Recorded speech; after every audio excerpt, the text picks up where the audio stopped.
कृष्णामाई जलतरण संस्थेचे सदस्य असणाऱ्या एकावर पहाटे 5:30 वाजण्याच्या सुमारास कृष्णा नदीपात्रात मगरीने हल्ला केला। यावेळी मगरीने त्यांचा पाय जबड्यात पकडला, मात्र प्रसंगावधान राखून दुसऱ्या पायाने मगरीच्या तोंडावर जोरदार प्रहार करून त्यांनी त्यांचा पाय मगरीच्या तोंडातून सोडवला। अनपेक्षित हल्ल्याने गोंधळलेली मगर देखील तेथून काही सेकंदातच गायब झाली। काळ आला होता पण वेळ आली नव्हती याचा प्रत्यय या निमित्ताने आलाय। शरद दत्तात्रय जाधव असं जलतरणपटूचं नाव आहे। सध्याचा उन्हाचा कडाका वाढत असल्यामुळे सकाळपासून कृष्णा नदीपात्रात पोहण्यासाठी नेहमी गर्दी असते। शरद जाधव हे कृष्णामाई जलतरण संस्थेचे सदस्य आहेत। कृष्णा नदीपात्रात ते नेहमी मित्रांसमवेत पोहण्यासाठी जातात। सोमवार दिनांक 14 एप्रिल रोजी पहाटे 5:30 वाजण्याच्या सुमारास ते नेहमीप्रमाणे पोहण्यासाठी कृष्णा नदीच्या माई घाटावर गेले होते।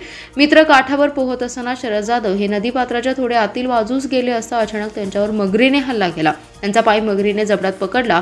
अचानक मगरीने हल्ला केला तरी डगमगून न जाता शरद जाधव यांनी त्या अवस्थेत दुसऱ्या पायाने मगरीच्या तोंडावर जोरदार प्रहार केला आणि त्याच वेळी मगरीच्या तोंडातून आपला पाय सोडवून घेतला। अचानक हल्ला झाल्याने मगर तेथून गायब झाली। यानंतर शरद जाधव हे पोहत काठावर आले। त्याच्या मित्रांना तातडीने त्यांनी सांगलीच्या शासकीय रुग्णालयात हलवण्यात आलं। त्यांच्यावर वैद्यकीय उपचार करण्यात आले असून त्यांना मगरीचे 2 दात लागल्याने जखम झाले। वैद्यकीय अधिकाऱ्यांनी त्यांच्यावर उपचार केले असून त्यांची प्रकृती चांगली आहे।